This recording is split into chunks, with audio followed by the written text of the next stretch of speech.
I mean, look, you and I have had conversations leading up to this interview.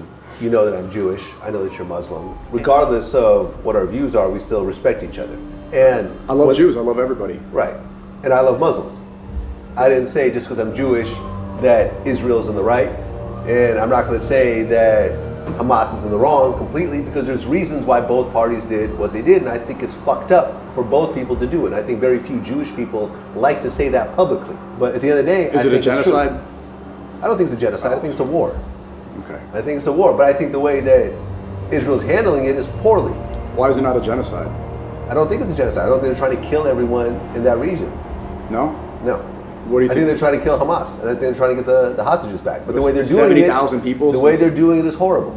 The way they're doing it is horrible. Once again, it didn't start on October 7th. No, it started earlier. 1948. Right, because Gaza was essentially an open-air prison that was blockaded out as soon as Hamas became the power structure, was voted in, however that was. Even though it got less than the majority vote. But there's two things. One, you can say that Israel had prior knowledge of October 7th, the way Charlie Kirk said that on PBD, which they removed everywhere, as a reason to justify the genocide. That's one point. The second point is that it doesn't start here, and to expect people who are in an open-air prison not to retaliate after years of seeing their families wiped out, of seeing their homes taken away from them, to expect them to just sit there and take it is ridiculous. I don't disagree with that. Okay. It seems like they're using the hostages to justify wiping out the region.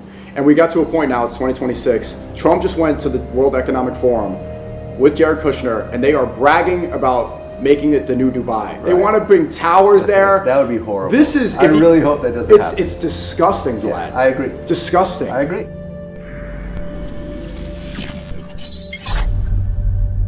All right, here we go. Today we have one of the most successful and most polarizing figures in the streaming world, who recently made worldwide headlines when he showed up at a Miami nightclub along with Andrew Tate, Nick Fuentes, and others, and got the club to play Ye's banned Hail Hitler song. SNEAKO, welcome to VLADTV.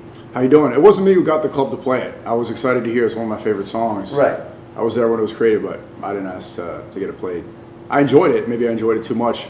They're calling it the Clubocaust or Clubtober 7th. So. Well, it's your first time here. I want to start at the very beginning. Yeah. So you have a Haitian mother and a Filipino father. No, Haitian father and Filipino mother, but he's half Haitian, half Hungarian mixed. Okay, you know. So let me start a second. Okay. Okay, so what ethnicity are your parents? My dad, he's from Haiti. My mother's Filipino. My dad is half black, and his father, my grandfather, is half Hungarian and then half Ashkenazi Jew. Okay. So, which we just found out. So you're like 12.5% Jewish? Yes, sir. Shalom. Okay. Where was your grandfather living at the time? He was living, so he fought in World War II, and then he left after the war and moved to Haiti and hid his identity, and we didn't know. Well, I never met him. He died before I was born. He didn't know he was Jewish. So that's a pretty G move to fight in the war. He fought against the Nazis, and then, you know, wanted to start a new life, and goes to Haiti out of all places. That's a baller move. Kind of. I got one of those fake. You know how Jews in the industry have fake names, like Jonah Hill's real name is Feldstein, right? Netanyahu's real name is like Lewinsky or something. I got one of those too. As a kid, were you a good kid? Did you get in trouble? Pretty good. You know, I did decent in school. I cheated on a lot of the tests and stuff, but I think everyone kind of did. It was before ChatGPT, where everyone's using AI now to pass. But yeah, I didn't really get in too much trouble. Okay. You know, here and there. Sometimes I got in trouble for like going on 4chan too much. I was big into message boards, and the librarian was able to monitor the computer. I got in some fights, but nothing crazy. Good kid. Generally a good kid. Yeah. So around 2013, you're around 14, 15 years old. That's when you officially joined YouTube. 2013, May 2013, that's when I started my SNEAKO channel. I had channels before that. You know, I used to make lyric videos for like Drake and Nicki Minaj and stuff. It was like moment for life. I loved editing, so I would just make these flashy lyric videos. But that channel, my real channel, that's when I started. About May of 2013, so it's almost 13 years. Okay, and it was actually SNEAKO at that time? Same exact channel, yeah. Okay, why the name SNEAKO? It was a nickname when I was growing up. It was my gamer tag when I was playing Call of Duty. I started making Call of Duty videos, so it's just a nickname that stuck. Yeah, my real name is Nicolas. It's a French name. Some people say Nikolai. They don't. Americans can't pronounce it properly, so SNEAKO is easier. Okay, so Nico became SNEAKO, basically. Nicolas became SNEAKO. Nicolas becomes SNEAKO. Okay, so you started the channel when you were around 14, 15 years old. And at what point did it start to really grow? It was slow growth in the beginning. I posted like 100 videos. I was getting better every day doing these commentaries. I think it really popped off. I had 27,000 subscribers for a long time. I was stuck at there for like 3 years. Then I went and worked with MrBeast, and he was one of my OG fans from like 10,000 subscribers. Wow. And you can see this videos of him saying that I was one of his favorite YouTubers. There's a video from MrBeast. He said, "Top 5 YouTubers I think will succeed," and I was on that list. And he said, a lot of stuff people say now, like when SNEAKO starts to talk, you know, you just have to listen. He's really engaging. And I was stuck for a while. I didn't understand clickbait. And so I was in college. I was just kind of in a lull place. I wasn't uploading consistently. I went out to North Carolina. I was doing videos with him. And I learned about the YouTube algorithm from him. And he gave me an idea for my first viral video. It was, would you say the N-word for $1? And he said... That was his idea? Yeah. And he said this word for word. He's like, I'm like, I don't know how to go viral. And he's like, I don't know, the thumbnail should be, you're handing a white guy $1 and a black guy's behind him and about to punch him. I don't know, don't use that, something like that. And I used that exactly. Literally, the thumbnail's me handing my filmer a white guy $1, and then there's two black guys like, gonna do this. And I paid him like $10. There's just random guys on the street to do it. And the video now is like 13 million views. Damn. That brought me up to 100,000 subscribers overnight. And so my life changed. And I think the smartest decision I made was to not double down on that. You know, I'll double down on a song, but he was saying, okay, now do Spanish people say the N-word, Asian people say the N-word. I don't want to be the N-word guy. Yeah. So I just started making content that reflected my thoughts and me. I built my brand around me because I didn't want to be stuck for a niche or a gimmick. I didn't want to be a clown. I wanted to be SNEAKO. When you look at MrBeast now, essentially the biggest YouTuber in the world? By far. What do you think differentiates him from everyone else based on someone who actually knows him? He is a machine. He's kind of like a Peter Thiel, Elon Musk type of, he's like a tech billionaire who is a YouTuber. Huh. So he's obsessive with it. And it's all about virality. It's all about the algorithm. It's all about what's going to work. That difference between me and him is my stuff, and I use YouTube the way an original YouTuber was doing it, where you open up a MacBook and you talk. It's about your personality. It's about who you are. He's doing it and treating it like a corporation. So YouTube changed because of him. YouTube used to be the name of the website, YouTube. You are the new TV. It's people. You know, everything else you see in media is all manufactured and is all with the studio and writers. I think MrBeast turned it into that. Yeah, I mean, I'm a big fan. My kids love him. It's one of those things. They always, you know, talk about how much richer he is than me and everything else like that. But I really admire what he's done. I think he's raised the bar, and yeah, the fact that you worked with him originally is dope. Okay, so you start putting out that type of content. You went to college? I went to film school for 2 years. I dropped out. Okay. Was it because the YouTube money started to ramp up at that point? Yeah, I was making more money, and also MrBeast told me, he's like, just drop out of college. You know, I said, well, I want to do film. This is what I always got into this for. Yeah, I'm making waves as a streamer, but what I really do is the videos firsthand. I was trying to show you before what I was doing with Ye in Spain, the films and stuff. And I was banned on YouTube at the time, so I posted them on Twitter. But I've been doing that most of my life. That was the main focus. So I want to make movies. That's the end goal. But he was saying, why don't you just make movies and put them on YouTube? And there was no logical rebuttal to that. You know, there's no difference. It's still a video that people watch. Right. The only difference is the allure that you put behind it and the stake that you add to it. It's like people have this idea that film needs to be this really high art. Why not just do it on the internet? So I dropped out. Okay, so you dropped out of college and now you're a full-time YouTuber. You met Andrew Tate around 2021? 2022. Okay. And that's when everything started to go crazy in the whole like red pill. That was like 4 years after I dropped out. So before Red Pill and streaming, I had 1 million subscribers on YouTube. People knew me from the short films I was doing, talking about, you know, drugs and race and life and philosophy and God, and making, I will call them short films, or documentaries, video essays, and then I got into streaming later on. Okay, so you meet Andrew Tate in 2022. You're around 24 years old. Yes. 23, 23, yeah. Yeah. In August of 2022, Andrew Tate gets banned on all social media platforms. Mm-hmm. As someone that knew him, what did you think? I thought I was next. Okay. And I was right. I got banned. I got banned everywhere about a month later. Right, because in October, your main YouTube channel got banned. And my second channel, and TikTok, which I'm still banned on, Meta, Twitch, everything. Okay, so explain exactly why Twitter. you got banned. So I got banned for different reasons. YouTube was COVID misinformation and election misinformation, which they apologized for back in October of 2025. They said, thank you for your patience, we're sorry, we were wrong. They emailed me essentially saying, okay, you were right. They reversed their misinformation policy. And I was one of the only channels, I think the only one that actually got reinstated. So they have a new policy now where formerly banned creators can make a new account. I was the one who got reinstated because I was unjustly banned. So everyone else, like Steve will do it, he made a new channel. They gave me my old stuff back, which was, you know, I always wanted that. That's the kid has my whole life on there. You can see, if you go to my SNEAKO channel, my main channel, which I post the videos on, I have kept everything up since I was, 14. I mean, to have 1 million subscribers, and I understand, like I remember at a certain point in my life when I finally hit 1 million, you get the YouTube gold plaque. I wish I had it here. It's in New York. Oh, it's in New York, yeah. Well, mine's in New York also, actually. But it really is, as a YouTuber, a big deal to get 1 million followers, 1 million subscribers. And then suddenly you get shut down. How was that day? It sucked. Yeah. Not ideal. It was my life. It was like everything that meant everything to me.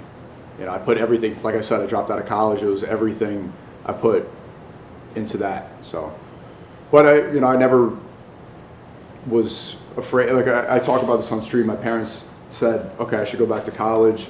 Maybe I should get a job, hang up the camera and give up. But I said, I'm gonna figure it out anyway. Okay. What was the pivot at that point? I went to Rumble. Okay. I was streaming on and uploading Rumble videos for 2 years. Right, because you had to start from zero on Rumble, right? From so scratch. now you got to build up. Now you do have a following, but still you're still starting at zero. From scratch. How hard was that? Not that hard. Really? I mean, I have a big work ethic. I have a very strong work ethic. So, but I was able to run it up pretty quickly. When Elon Musk bought Twitter, I got unbanned on Twitter. That one, I got banned on Twitter because I called out this guy, this Twitch streamer, for a fight, and they said it was like inciting violence, which I think is ridiculous. It's like people call each other out for fights all the time, and it was not for like it was like for a sanctioned boxing match. So I was banned on different platforms for different reasons. TikTok, they never gave me anything. Twitch, they said off-platform behavior, which I think is stupid. I've been banned on there, indefinitely suspended 3 times, and they're still processing my unban right now. Everywhere, Meta, I don't even know. I've heard from an insider that I'm part of a dangerous organizations list. So I don't know if that's a white supremacy thing or Hamas. I'm not sure. I get labeled everything, who knows? Okay. Some people call me a communist. Well, that same year, Kanye goes on Twitter and he tweets, I'm a bit sleepy tonight, but when I wake up, I'm going DEFCON 3 on Jewish people. The funny thing is, I actually can't be anti-Semitic because black people are actually the real Jews. Jew also. You guys have toyed with me, try to blackball me, anyone who opposes your agenda. That caused a ripple effect where he lost his deal with Adidas, Balenciaga, Gap, CAA, Def Jam, and a bunch of others. Did you know Kanye at that point? Yeah, that's when I first met Ye. Right after that, I was on Ye 24. I went to LA and it was part of that political campaign. Okay, because he was running for president at the time. How did that meeting actually happen? So there was a guy named Milo who did the introduction. Yeah, I know who Milo is. And he put that together. I had known Nick Fuentes, and so he was also there. Went out to LA, and that was the rest is history. Okay. And how did he incorporate you into what he was doing? I was also making videos. I was editing videos for the campaign. You know, I remember I had a conversation. I wanted to be like the creative director of that, which he, you know, that was a title with a big role. I don't even think that title, creative director, existed before Ye. So that was maybe a little bit too ambitious of me to say that to who I think is the greatest artist alive, or maybe of all time. And yeah, but the political campaign, it didn't really translate to anything legitimate. But I think it did make waves, and I think it was pioneering for people to be critical of Israel's involvement in America. Okay, so now you're dealing with Kanye. Before he changed his name to Ye. It was Ye. Yeah, he's still, at the time, he's Ye. It was Ye? Yeah. Okay, my bad. So he was Ye at the time. By 2024, well, okay, so hold on. So you start working with Kanye. Yeah. It's a lot of stuff going on. Yeah. So you start working with Kanye in 2022. Did you stop working with him and then start working with him again? Yeah, so I stopped working with him afterwards, essentially got fired. And for what? He didn't like one of the, it was creative differences. Okay, so one of the videos he made he didn't like? Essentially. Okay. So then he fired you, but you guys got back together. Mm-hmm. Okay, and that was what, 2023? 25. May of 2025. Okay, so right, let me cut that part out. Okay, so you stopped working with Kanye. Sorry, you stopped working with Ye, and you're still doing your thing, right? You're on Rumble, but then in 2024, you get banned off of Instagram. And yes, I was in Mecca at the time. Okay. Which is, I reverted to Islam in 2020, the beginning of 23. When you say reverted, what does that mean? Reverted means go back to your natural state. So we believe that everybody is naturally a Muslim. You're born a Muslim. Got it. And then people go off onto different tangents. But everybody's natural inclination is to worship one God. Okay. To worship the one true God. What made you, because growing up, were you religious at all? I grew up Catholic. Catholic. Mm-hmm. Parents both Catholic? Mm-hmm.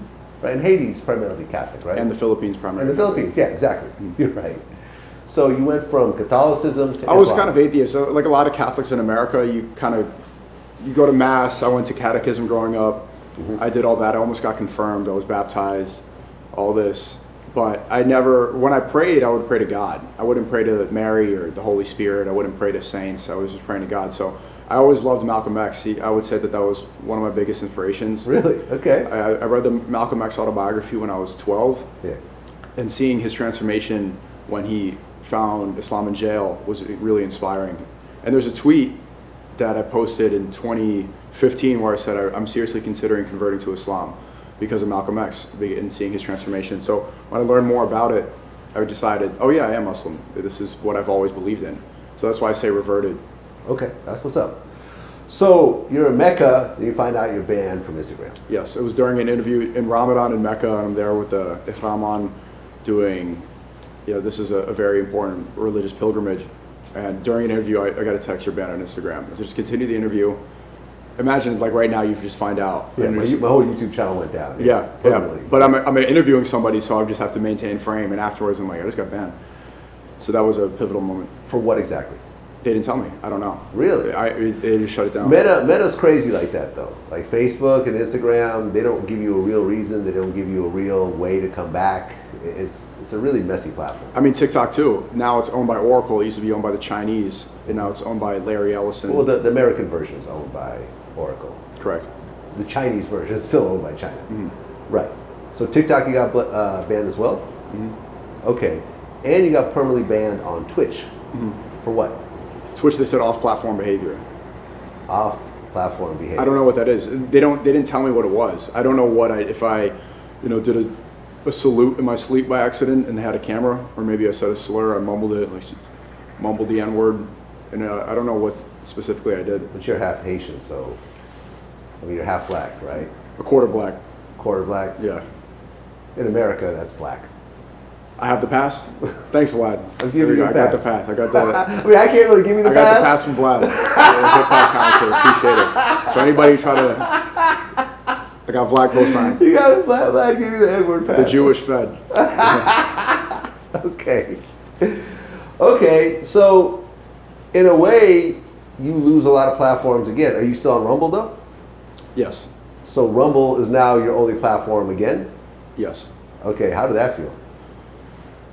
I knew I was going to figure it out. Okay. I thrive under pressure. When I'm under those circumstances where it seems like the world is against me, that's where I really get to see what I'm capable of. I like high pressure situations. Okay. And then by 2025, you and Kanye link up again? In April of 2025, yeah, I flew out to Spain. He said on stream that he wanted streamers to come out there. He mentioned a couple of you said Kai Cenat, Aiden Ross, SNEAKO, and I took the next flight and went out there. It was supposed to just be for a couple days to do some streams, but then I started making documentaries and I documented that whole era in Spain, and it went from 3 days. Neon went too. So when other streamers didn't go, I figured that I should bring another streamer out there because he wanted someone else to go. It seemed like, and nobody else was. So I hit up Neon. You met him, and he came with me. They did a stream, and it went from 3 days, and I ended up staying there for 5 whole weeks. Okay, so now you're in Spain with Kanye. Sorry. So now you're in Spain with Ye. And you guys ended up doing a live stream. We did maybe 12 or 13 live streams out in Spain. Okay, but on May 1st you did one. That was the one with... End of April. End of April. Okay, end of April. That's one with Top 5 was in it? That was like the third or fourth one. Okay. The first one was the interview I just showed you that was kind of like a Vlad interview where right. I'm behind the camera asking questions. Okay. But the one that kind of exploded was the one you did with Top 5? Top 5 where the swastika chain. Right, yeah. Top 5 who ripped me off for $3,000. He did? Yeah. He was just on my stream last night. Yeah, I can ask him about that if you want. Yeah, bring it up. I mean, we publicly talked about it. Yeah, I mean, he wanted to do an interview, and we were gonna do it for like $6,000, but he just insisted on $3,000 up front. And I'm like, I don't usually do this, but fine, here you go. It's not a lot of money. And he's talking to me every day. He's FaceTiming me every day. This is after he got his neck cut up in the UK. Damn, you made me feel like I should charge for this interview. So then the day of the interview, he disappears. Doesn't answer phones, whatever. And then he hits me a month later. Oh, I'm sorry, bro. I got gambling problems. I'm going to make it up to you. You don't have to pay me the rest. I'll do it for free. And then it just never happened. Okay. And my thing is just, it's dumb because it's like, come on, it's not a lot of money. And, you know, someone, you know, who has the type of following myself is going to put that out there. And now you're going to lose other business over a couple $1,000s. It just doesn't. It's not worth. It just doesn't make sense. But you know, I guess other people, you know, have said that he ripped them off and stuff like that. I feel like they're the dude that just likes to steal from people. I think like he just gets off on it. I don't know. That's good to know. I didn't know that. Yeah. So you guys do that stream. That's when Top 5 takes off his chain and gives it to Ye, and Ye takes off his swastika chain and gives it to Top 5. And they're playing the original version of the song. Right. You know, what's funny, actually, I talked to Top 5, he said his lawyer left him after that swastika video. Lawyer, we could probably guess what. I'm sure it was a Jewish lawyer. Yeah, there you go. Okay. You said it, not me. Right. So that's when an early version of Hail Hitler was actually streamed? Mm-hmm. Okay. On my stream. Okay. So had you already heard that song before? Yes, I heard an AI version. Something it was like leaked online a little bit. Huh. So I heard that he was working on it, but that was, you really got to hear the song. But yeah, there were leaked versions on the internet. Right, and Dave Blunt's actually wrote it. Apparently, yeah. Yeah. He also wrote the Cousin song. I love that song. You love the Cousin song? Gave my cousin half. I gave my cousin half. It's beautiful. But he's not about that now. I know he's not, you know, that has been removed. Right. Okay. So when that song got streamed, what was the reaction? That I thought was that was the best way to show the song because there was a bunch of black people and like, you know, Top 5, kind of that thug thing going on. It showed it was kind of gangster. You know, it has a different perception during Clubocaust because, you know, it turns into like this political thing. But even then when we were talking about the song earlier, like, oh, the song Heil Hitler, Heil Hitler. Well, no, the song's Nigga Heil Hitler. Nigga Heil Hitler. I gave you the N-word pass, by the way, so go ahead. I know, I appreciate it. The song is Nigga Heil Hitler. So that's a very important context there. So that original viewing of the song gives a whole different effect on people. You know, seeing, you know, with the chain doing the whole rapper thing, that like niggas howling Hitler is a different. This is not what the Nazis were. Hitler wasn't scamming people for $3K, chain here, grill on, you know, throwing up sets, like throwing up the swastika set and all that. So people were just like, they saw the nuance in it. They saw how it was satirical. Well, do you know that you had a Jewish grandfather at this point? Mm-hmm. So half Jewish. Half Jewish. And his mother's not Jewish, so technically not even. Yeah. Your mom needs to be Jewish. So yeah, according to some Jewish people, yeah, your mother has to be Jewish in order. No, that's true. That's like doctrine. Well, yeah, but these days it's changing a little bit. Now, I think that's bullshit. I mean, why does your mother control what you're? That's what the Torah says, right? I understand that, but I think it's a stupid rule. I think if you have a Jewish father, like you disagree with the Torah, but I do actually. Oh, okay. I'm Jewish, and my kid's mother is black, but I still consider my. Oh, really? Yeah. Oh, you can't give me the pass then. Well, not really, but you know. Okay. But you know, I have half black, half Jewish kids. Oh, you're trying to make some Drakes? Pretty much. You're gonna put them in the industry? Pretty much, yeah. I got like a couple of little baby Drakes. You got some baby Drakes. Okay, they're gonna be very successful if you. Okay, they can play basketball or rap and have the best lawyers and agents. Okay, so that song comes out, and what's interesting about, I don't know if it was that stream or a different stream, but Ye said, I got to use the bathroom, where's Virgil's grave?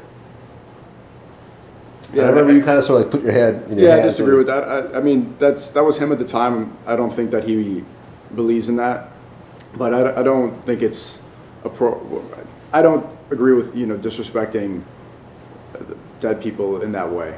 But I know they have a separate relationship. You know, they were close friends, and also, so that's their issue. I don't know Virgil. I've never met him. But I wouldn't say that myself. And so, like, me being on camera there, I just didn't want to seem like that was something that I agree with. Do you know what that beef is about? No, I probably shouldn't speak on that. You know, that's they have their own differences. Oh, they did. He's no longer alive. Yeah, I kind of know what it's about. You want to say it? Sure. From what I understand, because you know Virgil came up under Kanye. And Kanye always wanted to be the creative director of Louis Vuitton. And then creative director, you see, well, that's why. Yeah. Right. So then when Virgil ended up getting that job, I heard that Kanye just felt betrayed, that one of his own people took a job that the whole crew knew that he really wanted.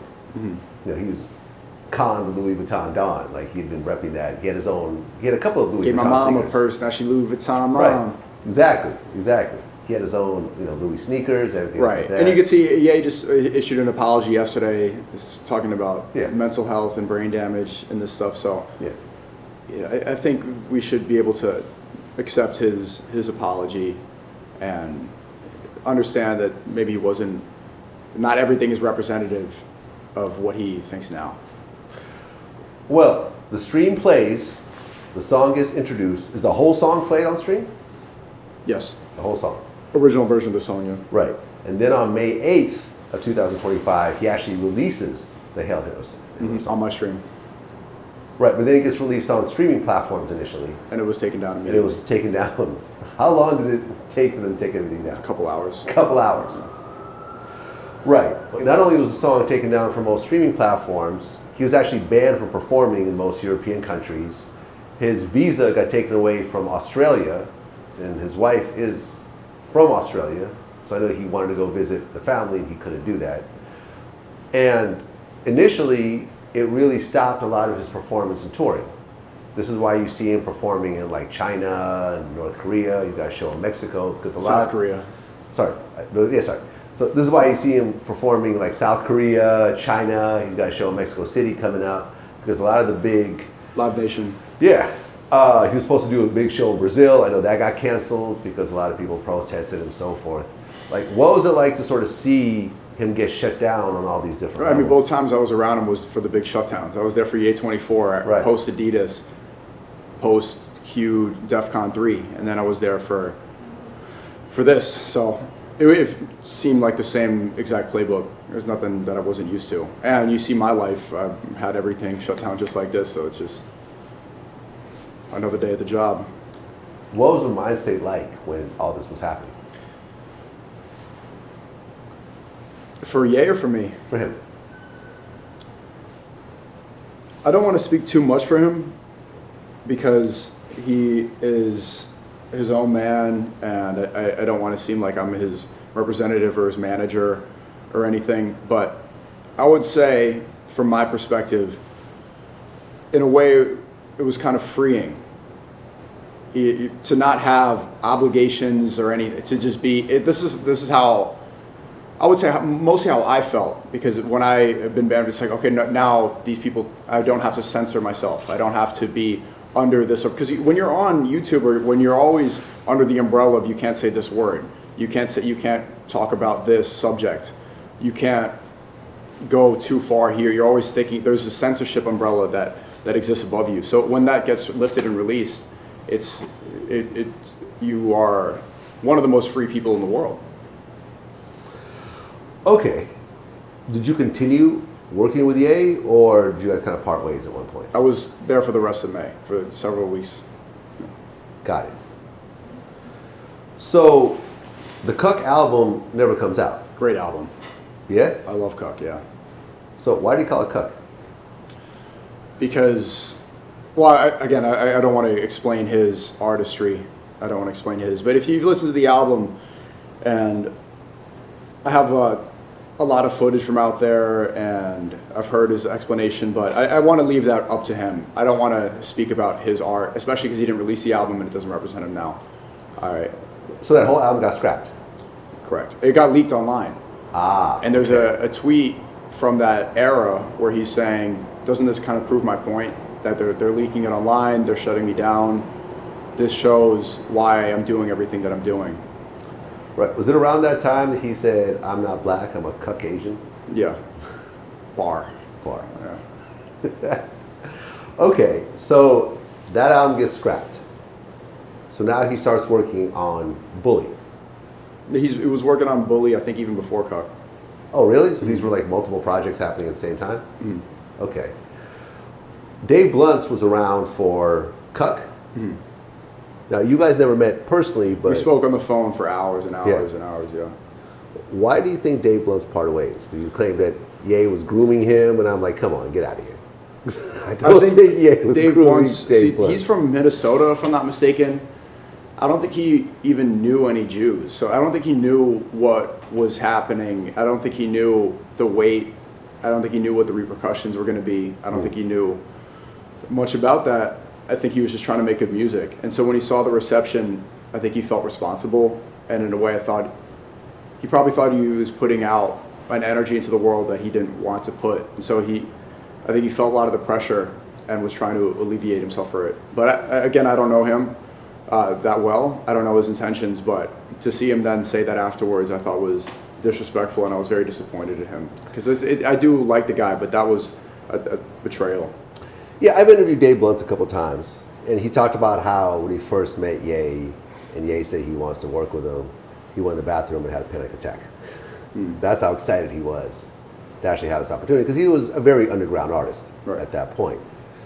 And yeah, I thought for him to publicize, show, the text between him and Ye, and then claim that Ye was trying to groom him, I thought was just not handled very well.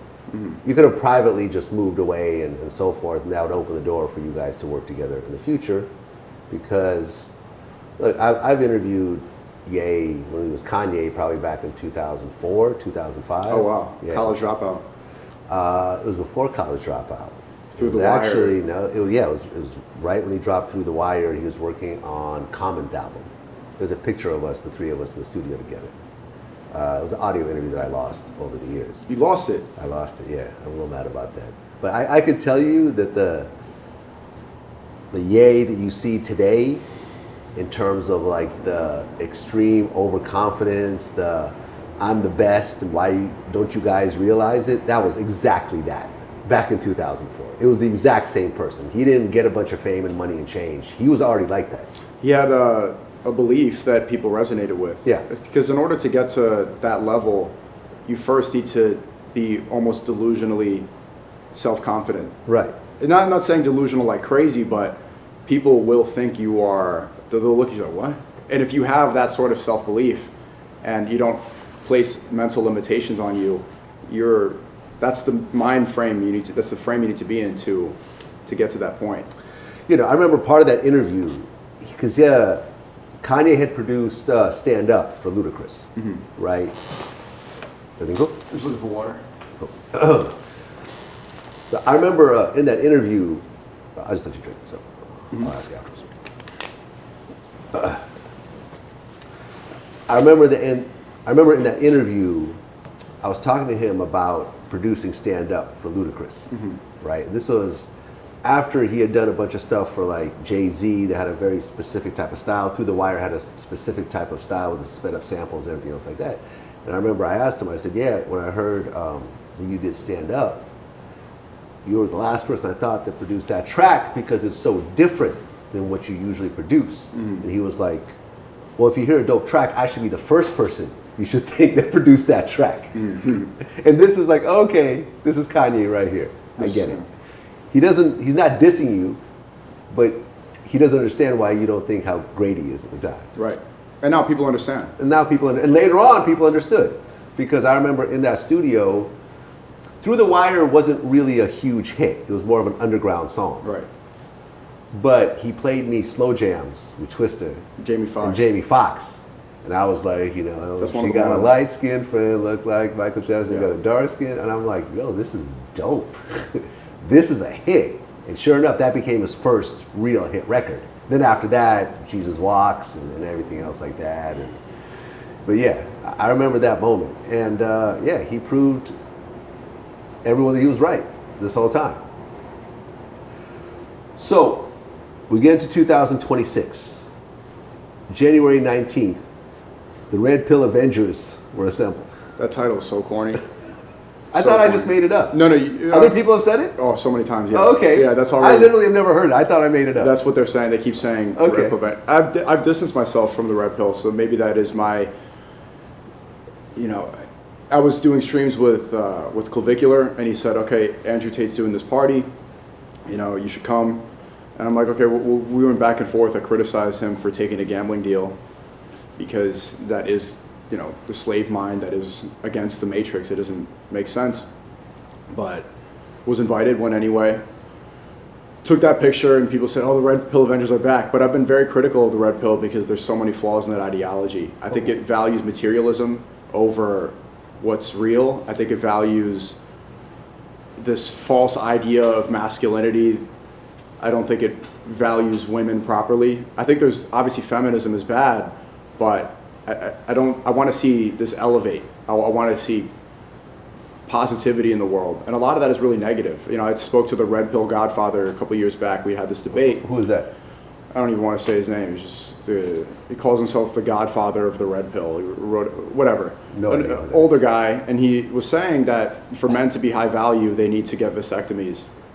And and I'm like, this is stupid. We need to have children. We need to.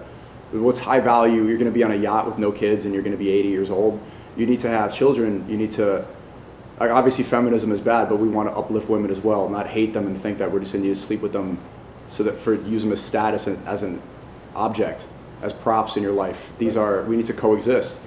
That stuff's important. So I think there's a lot of problems within that. And obviously, the Red Pill means the truth, but I think a lot of people have taken it to make content and to be advantageous. So I don't agree, and I would not want to put myself within that world. Just as a side note, you can still have kids if you got a vasectomy.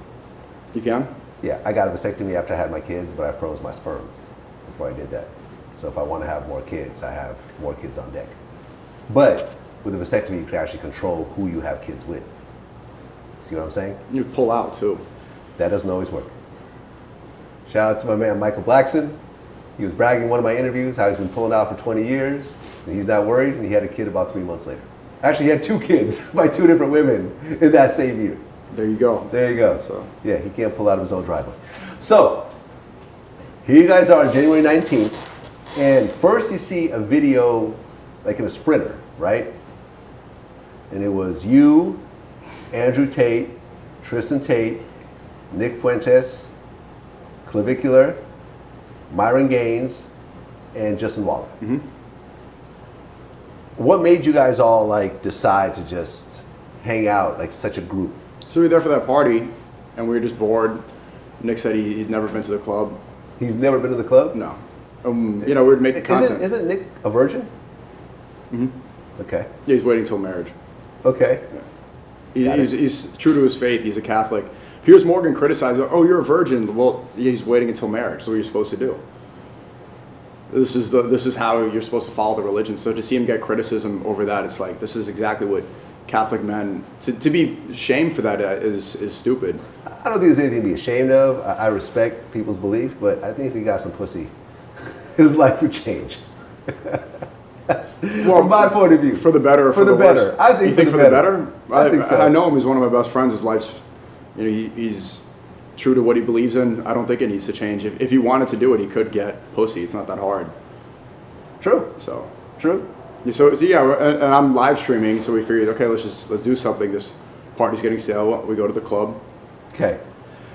So you guys all to the club together. So you guys all go to the club together. Mm-hmm. And at one point, well, okay, sorry. So you guys are still in the Sprinter van, and you start playing the Hail Hitler song. Mm-hmm. I don't know who plays it, but it gets played, and everyone starts singing along. I think Myron's doing like the Hail Hitler, you know, arm thing. Mm-hmm. At that point, was Andrew Tate with it, or did he look uncomfortable? Looked fine to me. Looked fine to you. So then you guys get to the club. Everybody looked fine with it, you know, and I've seen everybody, pretty much everyone. I don't want to speak for everybody in the car, but it seemed like everybody liked the song. Most people there had some sort of communication with Ye before. I've seen people play it before. I didn't think it was going to be an issue, and at the end of the day, it's a song. Well, you guys go to Club Vendome in Miami. Yeah. And at one point, the song gets played in the club itself. Mm-hmm. Now, later on... Which is all being blamed on me. Later on, Andrew Tate said that you were the one that played it. Or you put it in the playlist. Yeah. But you're denying that. Well, it's just not true. I mean, the stream's out there. You could watch it back. I was just in the section having fun. Yeah, there's no proof of that. Okay, so who played it? It's out there. People can... It's already went viral. You could see who did it, but... Was it one of the people in that crew? Mm-hmm. Can you say who it is? No, I mean, look, people can search for themselves and everything. All the blame is being pointed on me, so well, maybe... I mean, I want you to say it because all the blame is being put on you at this point. Exactly, you're right. Andrew Tate has a very loud voice, so when Andrew Tate says it and everyone's blaming it on you, why not just say who really did it? So, and that's the issue. You know, people got fired from the club. The club was under a lot of pressure. They had to issue an apology. And I am incentivized to say who played it or whatever. There's two things. Like, one, it's just a song. So if people want to say that, I'm not going to be ultra defensive about it because this is America. We have free speech. I'm also not going to go out and publish because that's what they're trying to do. I don't want to use the same tactics that they're using against me. And, you know, people are seeing it for themselves anyway. I think it's getting exposed regardless. The truth always comes to light. And I don't have connections at that club. I don't know who the DJ is. I don't really go there often. Right, the DJ didn't play it himself. The DJ didn't see you guys and say, hey, I'm going to play Hail Hitler. Yeah, and get fired afterwards. The songs are moved off streaming platforms, so they probably have to go to Rumble to find the song. You could find the song. I'm not saying the song is impossible to find, but I don't think that the DJ played it himself. Somebody had to give him the song. Somebody from your crew, you already said. And it obviously wasn't me. It's like you can see this. Just watch back to stream. It's like funny that people are trying to lie and say that, and everyone's pointing at me. Andrew Tate's blaming me. A lot of those people are blaming me. And this is, again, it doubles down and it really validates my point that the red pill is a corny, cringe waste of space, because if people are supposed to be men of accountability. If we're supposed to be the men who are all about the truth, men are supposed to be the logical ones, and then they all lie and blame me, make me the fall guy. It just discredits the entire movement. It makes it look like a bunch of frauds. So I've been vindicated there. I don't know the DJ. I don't know how to connect it to that. I wasn't there, and I would just watch back the stream. It's on my YouTube channel. Right. Well, you were at the club, but you're saying you weren't there with the DJ giving him the song. No, the stream's up. Okay, you guys can see that. I believe you. It's not about whether you believe me. It's just it's literally like it was live stream that everybody saw it. Got it. So this is the beauty of live streaming. Well, all this happens and all hell breaks loose. And from what I understand, Ye was actually bothered by it because he was already kind of in the process of trying to distance himself from that. Did you and Ye talk about that song and kind of like the whole hoopla? I'm not going to speak about that. Okay, fair enough. Okay, so all this happens, and then the various people from that crew start to address it in different ways. Everybody folds. Andrew Tate does a podcast. He said he did not sing along to that song. He didn't make the salutes, you know, the Nazi salutes. He said he didn't want to go to the club, but he was persuaded by others to do it. Right, he retracted consent. Kind of like the girls accusing him of human trafficking. It's like you sleep with a guy. I regret it. I didn't mean to. It's like, come on, man. You know. Right, and he blamed you on social media posts and said that you played the song during the event. Yeah. Now you responded to him, and you said he's no longer the top G. Stole that shit. Give me that. Yo, Vlad, I talk facts. I talk facts. You don't know what to do with that top G. Give me that. So you're the top G now? I'm top G. I'm a man of my word. Okay. I don't fold under pressure. It's a song. We're supposed to escape the Matrix. Isn't this the Matrix? If they're going to go browbeat you, if the mayor's going to say I'm banned from Miami because of a song, that is literally the Matrix. So I'm not going to try to put blame on other people. I am not going to apologize for enjoying a song that is undeniably a masterpiece. I don't apologize. I'm not sorry. I'm not going to point my finger at other people. That's what Top G does. Top G can listen to a song. Top G doesn't fold. Well, Myron Gaines, he posted a video where he was dressed as a Hasidic Jew and he danced around. Clavicular, he defended the song online, said it's a normal music song. Is the song not a masterpiece? I don't like it. Sonically? Sonically, it's okay. Come on. It's okay. I'm a Kanye fan, right? It's okay. The drums and everything, the triumphant nature of it, the horns. Compared to his other work, no, I wouldn't put it in the same caliber. It's triumphant. There's power in that, regardless of the lyrics. Like, if you separate the Jewish aspect, I know that there's a conflict of interest, but at the end of the day, niggas weren't heiling Hitler. Niggas weren't supporting the Nazi movement. The Nazis are done. The party doesn't exist. The Nazi didn't like black people. Yeah, Hitler's dead. Right. But like, in fact, in Germany, if you were mixed like Kanye's kids, they would actually go through a procedure where you couldn't actually have kids. Because they didn't want you polluting the pure German race. So let's put all this into context. Like, so you do know about that, right? Of course. Yeah, that's a real thing. It's silly. Nigga, how, like, this is also, like, they took my kids from me. They froze my bank account. I got so much anger in me. Got no way to take it out. I'm stuck in the Matrix. Yes, I'm a cuck. I like when people, like, none of this is about Hitler or the Nazi movement. It's just like, you're going to say this all about me. You're going to attack me. You're going to call me all these things. I'm going to be the villain then. It's like Eminem. I am whatever you say I am. If I'm not, it's just accepting all the, instead of folding under the, it's okay. And I love how freeing that is. And it's a statement of resistance. And I support that. Obviously, you know, he's not on that anymore, but I can't deny it as a fan of the music. It's beautiful. I mean, look, you and I have had conversations leading up to this interview. You know that I'm Jewish. I know that you're Muslim. And we talked about how, regardless of what our views are, we still respect each other. And I love Jews. I love everybody. Right. And I love Muslims. The other day, I have very close Muslim friends. Shout out to BG Knockout. Shout out to Napoleon. A lot of different people. You know, and the other day, when the whole conflict between Hamas and Israel happened, I went on the Breakfast Club very early on and I said, both sides are wrong. There's fault in both sides. I didn't say just because I'm Jewish that Israel's in the right, and I'm not going to say that Hamas is in the wrong completely, because there's reasons why both parties did what they did, and I think it's fucked up for both people to do it. And I think very few Jewish people like to say that publicly. But at the end of the day, is it a genocide?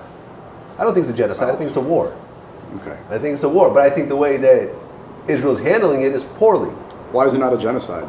I don't think it's a genocide. I don't think they're trying to kill everyone in that region. No? No. What do you think? I think they're trying to kill Hamas, and I think they're trying to get the hostages back. But the way they're doing 70,000 people. The way they're doing it is horrible. The way they're doing it is horrible.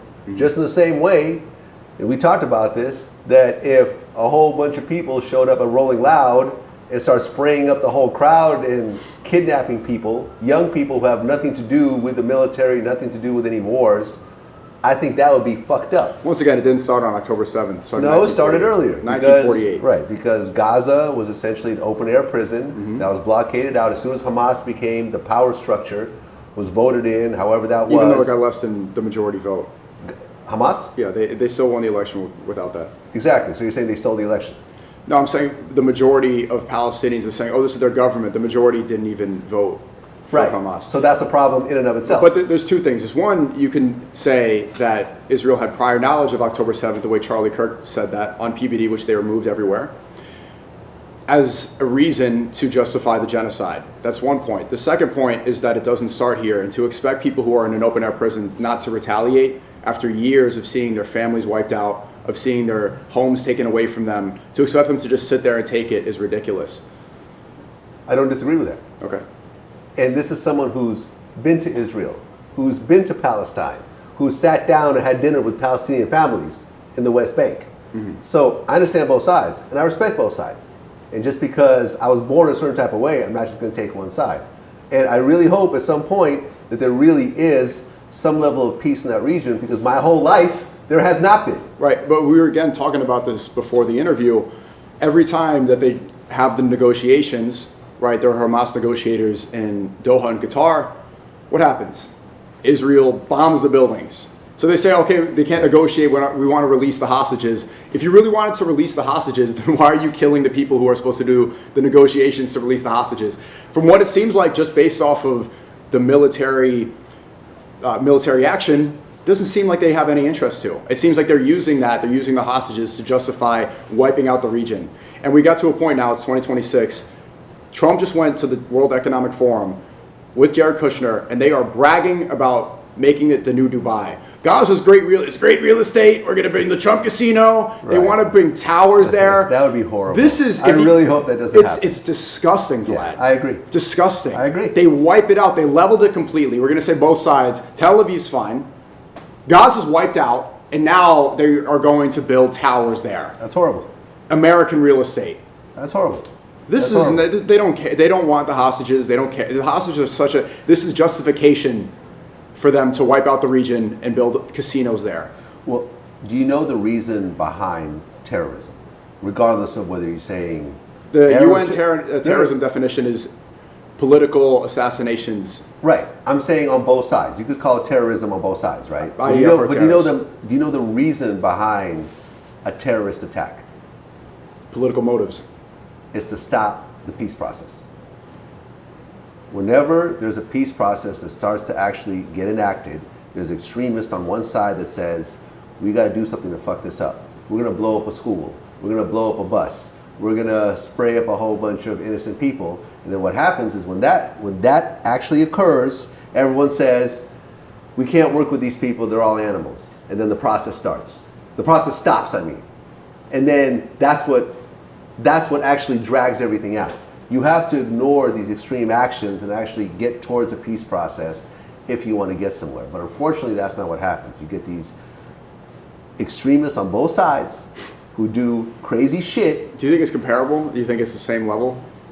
Well, obviously, the military power of Israel is not even nowhere close. near Thank you. what's happening that's in why Palestine. when people say it's a so war, yes, it's not uneven. It's literally it's not even. It is uneven. It's I completely agree with it's you. slingshots. And this is why I say that versus the most Israel advanced is in the military. wrong. But you also can't blame.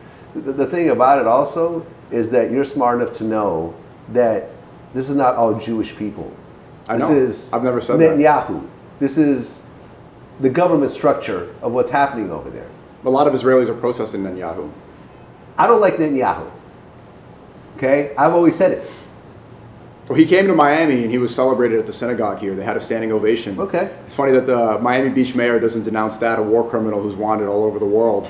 But I play a song, well, I listen to a song in a club that I like, and he says, "You're not welcome in Miami Beach anymore." A war criminal is welcomed with open arms, but a song enjoyer is demonized in the media publicly. It just shows the clear double standard. This is why I refuse to apologize. It's like, you're gonna go browbeat me and be a moral authority for a silly song, but war criminals are welcomed? I don't expect you to apologize. I've never brought that up. No, not you, Yeah. but yeah. Well, But that is the expectation. You can see it if you've seen through the event since Clubocaust, Clubtober 7th, you've seen the pressure. Everybody's expecting an apology. Dave Grutman said that you need to kiss the wall in order to go back to the clubs. Yeah. I'm banned from the clubs in Miami. Okay? I mean, obviously it's a blessing. I shouldn't go there. okay, so the mayor of Miami, he commented on the whole club situation. He said he's deeply disturbed and disgusted. He called the actions unacceptable and offensive, stressing that celebrating a figure who oversaw the Holocaust where millions were murdered is deeply harmful and must be rejected. Miami is a welcoming and diverse city. There's no place for that in Miami. He also questioned how the group of you were allowed in the club and seemingly welcomed, knowing that other club owners were actually trying to ban you guys. And from what I understand, For what? I'm not a criminal. I agree. You see I the think way you should be. the mayor's speaking about me like I'm a felon. Let me ask you a question, because the Vendome nightclub, they also issued an apology. They called the event deeply offensive and unacceptable. They fired some employees and banned you guys from future entry. But there were reports that the club owners were actually hanging out and were present in the club when that happened. Is that true? I'm not aware of that. Not aware? Yeah, I could say You that. heard this before, though? I have, but at the time I was just hanging out in the club. Okay. I wasn't there pulling the strings or setting it up. I didn't organize the section. I just showed up. Okay. I don't know the club owners. I don't know people there. So, from what I understand, you've tried to go to another club since then, and you were told- restaurant. A restaurant? Yes. And you were told you're not welcome. Mm-hmm. Okay. Do you agree with this? No, I don't agree with it. I don't think that you should ban people to prove a point. Okay, and honestly, if you look at what we're doing here, I'm not scared to engage people and to talk to people about their beliefs, even if the beliefs are different. I respect you for that because so many people aren't. Right. Piers Morgan ran like a little pussy. He's just afraid. You know, he's saying that this is worse than the Holocaust. And it's like, oh, you met with Ghislaine Maxwell. So he's going to go on and say like, this is disgusting and you're Hitler worshipping and the holy, me mommy and the holy. It's like, bro, you met with Epstein's top woman, top trafficker. The bottom bitch. You're pictured next to the bottom bitch of the operation that was an Israeli blackmail to get all the American politicians and billionaires to support Israel. And so you're going to say like you're offended by me? Man, I'm disgusted by you. You've used your platform to promote the Iraq war, which off stream, we talked about how that was all fraudulent, the weapons of mass destruction. Yeah. Afghanistan war was all... Piers Morgan pushed for this, and right now he's pushing for a war in Iran. I'm offended that you want to get my country, you're from the UK, to go fight wars that are really all about Israel. This doesn't benefit us. This is what's disgusting to me. Well, no, not exactly. Not exactly, because, you know, Israel is a huge military base for the U.S. Why? In the Middle East. Well, how do they benefit us? Because now we have a big military presence in the Middle East. For what? To fight their wars? Well, to basically control the world the way the U.S. has been having. So who's in charge? I mean, the U.S. has the biggest military in the world, and the reason why the U.S. can do what it does is because of the military. But all the wars in the Middle East have been fraudulent, all for false pretense, have not benefited us. Have cost us trillions. You don't think the U.S. has benefited from the Middle East? You How? don't think so? No. You don't think so much of that oil goes back to America? Well, Iran. Do you know why? Do you know why? So I don't want to interrupt you, but the whole thing about Iraq and the invasion of Iraq was that when they started to invade Kuwait, had they taken over Kuwait, they would have controlled about 30% of the world's oil. Okay, so that would have, and this was before electric cars and everything else like that. That would have thrown America into chaos. Because have you ever been to the UK? Gas prices are like $20 a gallon. Yeah, I don't. It would have thrown the U.S. Sure. into financial chaos, and that's the reason why. Do you think millions of lives are worth oil? Absolutely not. Okay, but I'm telling you why they're doing it. Okay, so then war, you can't justify war with oil. You can't justify war for any reason, really. Exactly, especially oil. I am not disagreeing with you, but I'm telling you this is why America is still supporting Israel, and by having large military access. Who's really in charge? Israel or the United States? Trump right now, is he the leader of America, leader of the free world? United States. Okay, so Mark Levin, a couple weeks ago, he puts his arm around Trump and says, Trump, you're the first Jewish president. And he's like, yeah, yes I am. I'm the first Jewish president. He's putting his arm around him. Trump, first president, when he swears in his second term, do you see where he put his hand? Not in the Bible. First president in history to do that. Really? Netanyahu's came here five times to come and visit. He spends New Year's Eve with Trump. They put the Israeli flag next to him. Is Trump going to Israel with the United States flag next to Netanyahu and addressing the nation? Why is Netanyahu coming here and addressing our nation? Why is a foreign leader even in our country addressing us as if he's with us? He's not. This is a foreign country. People don't want to keep spending billions of dollars there. I mean, other presidents from other countries have come and addressed the U.S. You're saying that Netanyahu is the only foreign president that's addressed the U.S.? He's on the White House YouTube addressing the nation. Right, but you're saying that's the only foreign leader that has ever done that? On the YouTube channel of the White House, there's none other. That's the YouTube channel of the White House. I'm just talking about throughout history. I haven't seen any other leader address our nation. Address how you could fact check that now. I'm about to check. Side by side with the flag like that. They'll have meetings, they'll shake hands. I don't know any other. No other country where they're going to kiss the wall. And every politician, Marco Rubio, these people put on the yarmulke to go kiss the wall. Is Netanyahu kissing the White House? I mean, a bunch of presidents, former leaders in the United Kingdom, Winston Churchill, Margaret Thatcher, Tony Blair, Theresa May, Rishi Sunak from France, Charles de Gaulle, Jacques Chirac, Nicolas Sarkozy, Emmanuel Macron from Germany, with the flags Israel, Japan, Canada, India, China, South Africa, Soviet Union, Russia, Mexico. Addressing our nation? At the White House, yes. With the flag, addressing the people, I don't know about the flag people of the United States. I don't know about Even the flag last week, Trump addressed the nation, and they have an Israeli flag next to the United States flag. And Netanyahu's not even there. They literally have the Israeli, there's no other nation that's done that. Do we have the United States flag and the Japan flag there for no reason? No. No. No. It's the one nation doing that. They're the ones really in control. All of our politicians are kissing their wall. All of our politicians are getting money from AIPAC. It's not the other way around. I disagree with that, but at the end of the day, this is both of our opinions. Okay. Right? Well, I'm just telling you what's happening. It's your opinion, and I respect your opinion. Listen, I don't have a problem talking to someone that has differing opinions. Okay. And it's still remaining respectful. Like I said, remember when we were talking, you're like, this is going to be like a yelling match between me and Pierce Morgan? I'm like, no, it's not going to be that. That's not how I get down. If you look at my whole catalog, and at the end of the day, I respect what you do. I'm actually in your home right now. The fact that you invited me into your home, I feel is a big deal. And this is why I respect what you do, and I've always respected what you do. And I reached out to you for the interview, and you hit me back and said, yo, let's do it. And here we are. I woke up late, by the way, to tell him, I was on Black People time. I told Vlad 3 p.m. and I slept in my alarm. All good. Okay, so now, today's January 27th. Yesterday, Ye issued an apology to Jewish and black people in the Wall Street Journal. He apologized for years of anti-Semitic comments and behavior that drew widespread condemnation. He said he lost touch with reality and that his past actions were harmful. He said, I'm not a Nazi or an anti-Semite. I love Jewish people. And he said that a lot of his behavior was due to bipolar type 1, which when diagnosed, which was based on the 2002 car accident, which wasn't properly diagnosed until 2023. He said there was a 4-month manic episode in early 2025 where he experienced psychotic, paranoid, and impulsive behavior. Do you know what he's talking about exactly? What exactly is he talking about? I don't want to speak about his health. Okay, but you were there when that happened? That's that manic episode, that was when I was in Spain. Got it. Oh, okay, got it. That was the Spain thing. Right. He took responsibility for specific controversial actions, including use of Nazi imagery and swastika-themed merchandise. Because at one point he started selling swastika T-shirts on Shopify. Swastika was a symbol of peace before the Nazis. It's been a historical symbol in Hinduism. I know, in India, right? Yeah. So it's like the symbol now, it was hijacked by the Nazis. You're not allowed to depict it anywhere. It's a symbol originally for peace. I understand that, but I think that the Nazi version has completely eclipsed the original version. He apologized for praising or amplifying extremist rhetoric and widespread offensive public statements that cause hurt, particularly to Jewish and black communities. How did you feel about the whole slavery is a choice and everything else like that? Slavery is a choice. You think? This is a perfect example. Okay. I think, for example, Andrew Tate had the opportunity to choose slavery or choose freedom, and him apologizing for the song is eating the steak, is choosing to be a slave, because it's not wrong to listen to a song.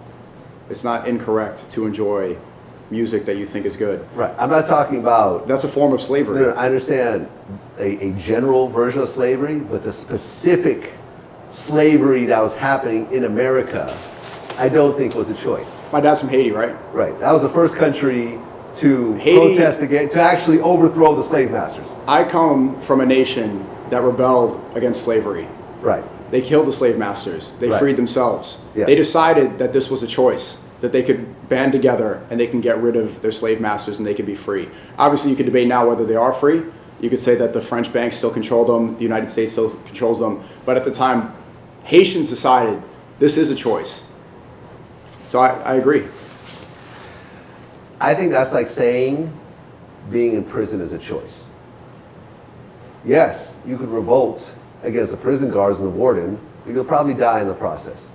And I think to put your own life on the line and assume more likely than not that you're going to die, and if you don't actually succeed, you will be tortured intensely, I don't think you could say that's just a choice, as opposed to am I going to get Coke or Pepsi today? I think that's the problem with I have statement. the utmost respect, and I think the Muslim world, we all see the resistance fighters in Palestine, and it strengthens our faith if you analyze it properly, because they are also deciding that slavery is not a choice. That slavery is a choice. They are seeing that they're in an open-air prison, they're controlled, there's an oppressor, they're being genocided, and they decide to fight back regardless. They decide that they refuse to go out as a slave and fight the people who are trying to wipe them out. They've also decided that this is a choice. And so even though this is a losing battle, even though that Israel will win, most likely, you still don't go out within their control. You go out on your own terms. You're talking about a whole country of people? No, I'm talking about the resistance fighters, like Yahya Sinwar, for example. But you're talking about a group of people from an entire country that communicate with each other, that have support from other countries like Iran and so forth, that could actually band together, who have access to weapons, who have access to missiles, who have access to all types of guns and so forth, as opposed to a plantation with a dozen slaves who can't read, can't write, are isolated from their own culture. Because at least the Palestinians know who they are, right? Well, I mean, they are trying to change. Even the word anti-Semitism is ridiculous. Like, you're Ashkenazi, correct? Right. You're not Semitic. So they say, this song is anti-Semitic. Wait, who are the real Semites? It's the Palestinians. This is why DNA tests are not allowed in Israel, because you find out these people are not. These people are not indigenous to the Middle East at all. I actually have Middle Eastern blood. Like I actually test DNA test. Yeah, some do. I have like a large chunk of me is Bedouin, so I actually. But you understand that most Israeli people, like Benjamin Netanyahu, are ethnically from Poland or Ukraine. Right. These people are not Semitic, and so now they're even trying to change. They're trying the same mind control that they tried on the slaves. I got it. And to forget where you're really from. The real Semites are the Palestinians. The word anti-Semitic doesn't make sense. The reason they say anti-Semitic and not anti-Jewish is another form of slave. If they said anti-Jewish, then people would look into it. Anti-Semitic is to reinforce that the homeland is Israel. Listen, the whole concept of who's a Jew and who's not a Jew, and oh, you're only a Jew if your mother is a Jew and not your father. A lot of this stuff is stupid. A lot of this stuff is silly. Well, that's your religion. I don't agree with it. And I'm Jewish myself. Then you don't agree with Judaism. I don't agree with certain parts of Judaism. But at the end of the day, I agree with everything in Islam. Okay. And I respect you for it. Thank you. I respect you for it. So he apologized to the Jewish community for injuries his words of symbolism caused. He also had an apology to black people, saying he let them down and he acknowledged their role in his life and his career. He said he hit rock bottom, and the support from his wife, Bianca, helped him seek treatment. He said there's going to be a recovery plan with medication, therapy, exercise, and clean living. He asked for patience, understanding, and forgiveness while he continues his recovery and creative work. He said he wasn't asking for a free pass, but he's hoped to earn forgiveness as he works towards being a better person. And he also stressed that his medical struggles do not excuse his behavior, but help explain why it happened.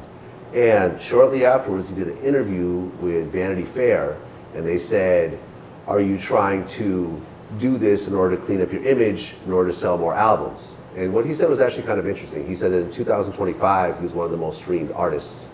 Graduation, great album. That Yes. was the most streamed hip hop album of 2025, even during the whole cancellation.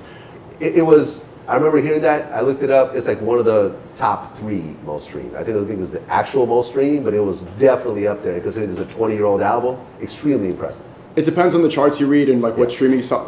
It's up there. We can both agree on that. One of the most streamed 20-year-old album. A 20-year-old 19 album. this year, but almost Yeah, 2 decades old. 20-year-old album. Look at that. Listen, at the end of the day, there's a huge anticipation for Bully. I think everyone's going to listen to it initially. I've actually heard the album, and there's some very dope songs on that album. Beautiful. Yeah. And Kanye could still do a show in, maybe not in all parts of the world, but he could do a show in a lot of parts and make like 3-4 million a show. Mm-hmm. He's not broke. You know who I spoke to? You know the Rolling Loud CEO? His name is Tarek. I know who he is, but I spoke to him. I saw him in New York randomly, and he said that he thinks Ye should be able to headline Rolling Loud. And so I got his number, and I would love to see that. That shows, and he's Jewish. So for him to look past that, because he understands real music, and music sucks now. Hip hop has fallen off. You know this. You're a hip hop journalist. It sucks. And so 2025 is one of the worst hip hop years ever. One honestly. Of the worst, and it's going to continue like this. The reason that it's this way is because you have this control on artists, and you're supposed to only say certain things. If we keep forcing people to submit and to then we're not going to get anything real. We're just going to get this. Got to be this gangster false thing. That's why I love 6ix9ine's comeback. He's just kind of owned it, but obviously he's in jail right now. I want to see artists be able to express themselves freely. If you can't freely express yourself, you're not being authentic and you're not really producing art. Well, what do you think about this whole Kanye apology? I think it's heartfelt and I think people should accept it. But I also see Piers Morgan's response to it, which is so telling. He says he doesn't accept the apology. He says, oh, this Hitler-loving, this, even after a heartfelt apology, the guy who met with Ghislaine Maxwell is going to say it's not enough. It's never enough. An apology, a heartfelt, a meeting with a rabbi, it's never enough. This is my thoughts about it. I am glad that he did an apology. And I do hope it's heartfelt. And from everything I've seen, from everyone that I know, I think that Ye definitely has mental illness on different levels. Don't we all? Some a lot more extreme than others. I think that Ye's condition is more extreme than mine. I don't know about what goes through your head, but everybody has ADHD now from TikTok. Everybody has self-doubt. Everybody is insecure. Look, for someone to have a world tour, at the very beginning of it, to get on stage and go on a rant and cancel the entire tour right there on stage and actually mean it, which affects hundreds of thousands of people. You talking about Life of Pablo? Yeah, remember when he canceled that tour? I went to that tour. I skipped the first week of senior year of high school to go see that tour. Right. I don't think that someone who is 100% stable would do something like that. I think this is someone threw him in the hospital. that was going through an episode. And he went and checked himself into a hospital afterwards. I don't know how true that is. At the time, the swastika was the MAGA hat. And so he said, I support Trump. And a black artist is not supposed to support Trump. Trump was Hitler at the time. You're right. They threw him in the hospital, and what did he say? It's like, I don't want to say what race, what ethnicity, it was a Jewish doctor. That's what he said. Obviously, he doesn't support that anymore. But afterwards, when he goes in this whole tirade in 2022, do you remember what Harley Pasternak texted him? No. He said, if you keep going down this path, we are going to take your kids from you, and we are going to throw you into zombie land, and you won't even know how to talk. This is the power that they have. This is a Hollywood trainer, the same Hollywood trainer that was around Ellen Page before Ellen Page became Elliot Page. Elliot Page now is a man, is on hormones, and does not look like the same person. Transgenderism issue aside, look at Elliot Page's face, Ellen Page's face. This is not, it's a completely different person. Look at look at Britney Spears now. Look at all these, so many of these Nickelodeon stars, Disney Channel stars, the way that it's not even, it's almost unhuman-like. So if you see that they threaten to put him in Zombieland, medicate him so hard, almost word for word, I'm going to put you under so much medication, you won't be able to see your kids, you're going to be in Zombieland. That should be a wake-up call about the control. If you get out of line, slave, boy, you get out of line, we're going to take everything from you. We're going to medicate you. We're going to control you. We're going to get you back in line, make sure you're a good slave. Look, I don't agree with anyone having their kids taken away from them for any reason. I think some people, for some reasons. If you're a CPS. Well, yeah, I mean, if you're molesting the kids, you know, yeah, I get it. Is Ye guilty of any of that? No, he's not. I don't think. In fact, he's been very public about protecting his kids. Yeah, when they're on TikTok too much. Yeah, listen, seeing what Northwest is doing is a little odd to me as a 12-year-old. I think she's 14. Is she 14? Okay, so even as a 14-year-old, I think it's a little odd. I don't know if 14 is a good age for kids to be on social media at all. I agree. Especially in this day and age. I don't think that Ye's kids should be taken away from him for any of the reasons that I've seen. Some people function better on medication, some people don't. And at the end of the day, it's really that person's decision whether or not they should be medicated. I don't like when they get put on, you know, forced medication and everything else like that. I support his decision. And I believe he is medicating right now. And I believe that people should accept his apology, but me personally, I'm completely anti-medication. Me too. God created us. God created us so that we're able to exist without these external, lab-created medicines. Yeah, I mean, look, I was going through some health issues in my mid-20s, and they put me on antidepressants, and I'm like, this is horrible. I was cloudy, and I hated it, and I stopped after about a week. So I get it. I think a lot of people don't like to take that for those reasons.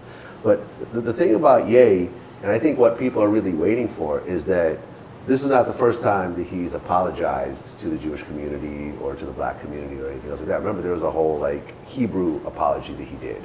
And then it's like he went back to doing it again. And I think that that's what's really what people are waiting for in terms of this apology. I think that people want to accept this apology. And if the apology is sincere and actually lasts for however long, then I think that that's great. But I think a lot of people are saying, well, he's saying it now, but he's going to go back and do something, you know, that he did before later on. And I hope that doesn't happen at the end of the day. That's my thing. I hope so too. Yeah. Well, SNEAKO, man, I appreciate you doing the interview. You and I have differing viewpoints on a lot of things, but that doesn't mean that we shouldn't have discussions about it. I think people could watch something like this and say, okay, well, I agree with SNEAKO on this, but I agree with Vlad on this. Or you should tell that to Dave Grutman and the mayor. Yeah. Let's have more conversation like that. I had a conversation with Aaron Steiny last night. He's Jewish. He did 8 months ago an interview with Netanyahu, and we spoke, and we disagree, but this is what democracy is all about. It's okay to disagree. We live in a country where you can disagree. You know? I find it so ironic that when people support Israel, they say, okay, it's the only democracy in the Middle East, and then they apply totalitarian and they bring tyranny in America and censor free speech. Well, if you guys are really supportive of democracy and free speech, then let's have these discussions. Don't try to medicate people. Don't try to ruin someone's life. Don't ban someone everywhere. Right.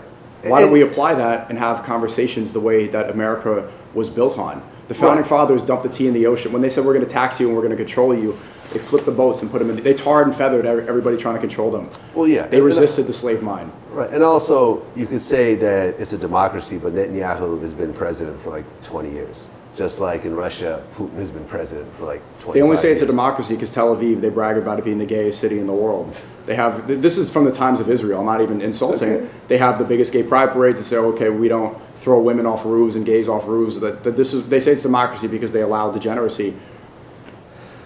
Listen, I'm straight. I think democracy is much more important. Actual democracy is about free speech and dialogue, just like this, Vlad, rather than gay pride parades in Tel Aviv. Okay, so you're anti-gay? I'm not anti-gay. I'm saying democracy should not be about pride parades. Democracy is about conversations like this. I agree. Listen, if you're gay, you're gay. That's really bother me. That's not my point is, that's why they say that we should support Israel. That's why they want the Judeo-Christian alliance. But you refer to homosexuality as degeneracy. Are pride parades not degenerate? They're waving dick balloons around, people walk around half naked.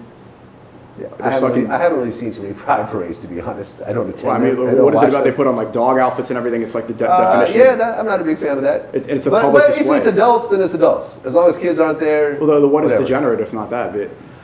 I don't know. What is degenerate? That's actually a good question. I never really thought about that. I think it's public displays of what they're doing. I mean, it's the celebration of things that are not commonly accepted in society. Okay, I can see that as a definition. And also, they say pride parade. Pride is one of the 7 deadly sins, correct? It's like, why are we even celebrating this? That's a good point.